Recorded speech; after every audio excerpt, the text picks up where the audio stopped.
Ustaz akan adakan satu ilmu. Ilmu ni memang 200 lebih dia punya kelebihan.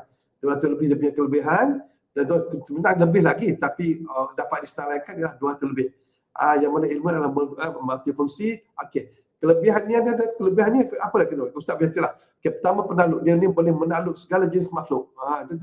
Sama ada di daratan, di lautan, ataupun di udara, ataupun di secara gaib, ataupun cara zahir. Boleh ditakluk, boleh menarik pelanggan dan rezeki yang untuk bisnes anda.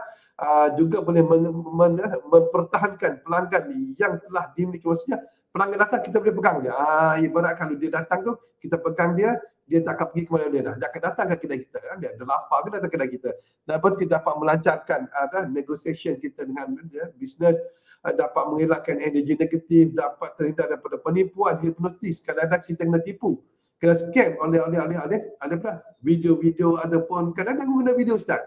Dia guna video Ustaz, lepas dia letak nombor telefon. Kita berkontak, situ kita tertipu dan tertipu atau terscam dengan orang macam ni. Dan juga dapat neutralisasikan, dapat menawarkan semua, iaitu semua pengaruh-pengaruh ilmu gaib yang dihantar kepada kita.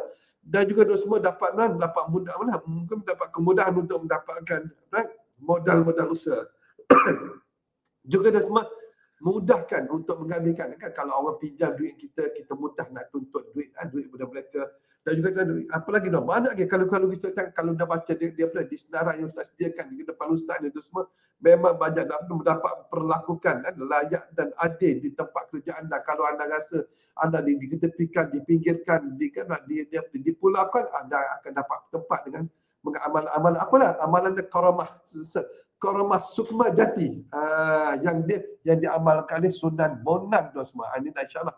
Dulu selalu keluar Sunan Gunung Jati kan, Sunan Gunung Jati, apa lagi? Sunan Kalijaga. Sekarang ni Ustaz kelas satu lagi tu Sunan Bonang. Ada banyak amalan Ustaz, ada banyak amalan-amalan yang melibatkan wali-wali sembilan, wali songo ni, tapi Ustaz keluarkan sikit-sikit dulu. Hari ni Ustaz keluarkan Sunan Bonang, insya-Allah tuan semua. Okey, lagi apa lagi? Untuk mempercepatkan kenaikan gaji, mempercepatkan promosi jabatan dan melunakkan hati atasan yang selalu marah-marah banking.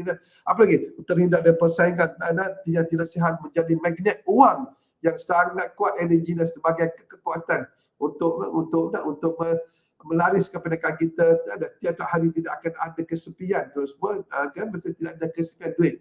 Maksudnya ada duit sama, insya-Allah. Dan banyak kita semua, Ustaz tak bercerita, yang paling penting ada join.